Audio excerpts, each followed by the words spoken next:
ನಮಗೆ ಗಂಡನ ಮನೆಗೆ ಹೋಗ್ಬೇಕು ಅನ್ನೋದಕ್ಕೂ ಒಂದು ಭಯ ಆಗ್ಬಿಟ್ಟಿದೆ.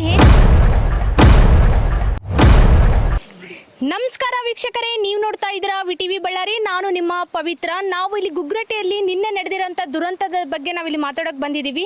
ಏನಪ್ಪ ಇಲ್ಲಿ ಸಾರ್ವಜನಿಕರ ಜೊತೆ ನಾವು ಸ್ವಲ್ಪ ಮಾತಾಡಿದ್ರೆ ಅವ್ರು ಹೇಳ್ತಾ ಇದ್ದಾರೆ, ಬಟ್ ಕ್ಯಾಮ್ರಾ ಮುಂದೆ ಬರ್ತಾ ಇಲ್ಲ. ಬಟ್ ಹೇಳ್ತಾ ಇದ್ದಾರೆ, ಸರ್ ಏನಾಯಿತು ಅಂತ ಕೇಳಿದರೆ, ಇಲ್ಲ ಮೇಡಮ್ ಇಲ್ಲಿ ಅತ್ತೆ ಮಾವ ಸೊಸೆ ಮಗು ಅಂತ ಒಂದು ಇರ್ತಾ ಇತ್ತು, ಗಂಡ ಹೆಂಡತಿ ಅವರು ಇರ್ತಾ ಇದ್ರು. ಇಲ್ಲಿ ನಿನ್ನೆ ತಂದೆನ ನೆಪದಲ್ಲಿ ಯಾವುದು ಕರೆಸಿದಾರೋ ಗೊತ್ತಿಲ್ಲ, ನಿನ್ನೆ ತಂದೆ ಮಗಳನ್ನ ಕರೆಯೋಕಂತ ಬಂದಿದ್ದಾನೆ. ಅವಾಗ ಗಂಡ ಆದನು ಫ್ರೆಂಡ್ಸ್ ಇಲ್ಲಿ ತುಂಬ ಜನ ಇದ್ದಾರೆ, ಅವರಿಂದನೇ ಇಲ್ಲಿ ಆಯುಧಗಳಿಂದ ಇಲ್ಲಿ ಹೆಂಡತಿಗಾಗಿರ್ಬೋದು, ಹೆಂಡತಿಯರ ಅಪ್ಪ ಆಗಿರ್ಬೋದು, ಅವ್ರಿಗೆ ಸಮಸ್ಯೆಯಿಂದನೇ ಅವರಿಗೆ ಕೊಲೆ ಮಾಡಿದೆ ಅನ್ನೋದೊಂದು ಯತ್ನದಲ್ಲಿ ಇಲ್ಲಿ ಕಾಣ್ತಾ ಇದೆ. ಇಲ್ಲಿ ನೋಡಿರ್ಬೋದು ನೀವು, ಇಲ್ಲಿ ಗ್ಲೌಸಸ್ ಎಲ್ಲ ಹಾಕಿ ಇಲ್ಲೇ ಹೇಳಬೇಕು.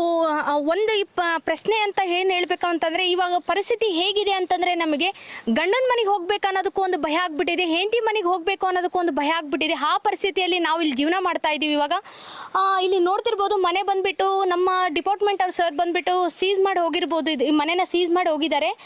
ಇದಕ್ಕೆ ತಕ್ಕ ಅವ್ರು ಯಾರು ಏನು ಮಾಡಿದ್ದಾರೆ ಇದಕ್ಕೆ ತಕ್ಕ ಪಾಠವನ್ನು ಅವ್ರು ಕಲಿಸಲೇಬೇಕು. ಎಲ್ಲರ ಮುಂದೆನೇ ಅವರಿಗೆ ಗಲ್ಲು ಶಿಕ್ಷೆ ಆಗಬೇಕು ಅಂತೇಳಿ ನಮ್ಮ ವಿಟಿವಿ ಚಾನಲ್ ಕಡೆಯಿಂದ ಅವರಿಗೆ ನಾವು ತಿಳಿಸ್ತಾ ಇದ್ದೀವಿ. ಇನ್ನಷ್ಟು ಸುದ್ದಿಗಾಗಿ ನೋಡ್ತಾ ಇರಿ ವಿಟಿವಿ ಬಳ್ಳಾರಿ.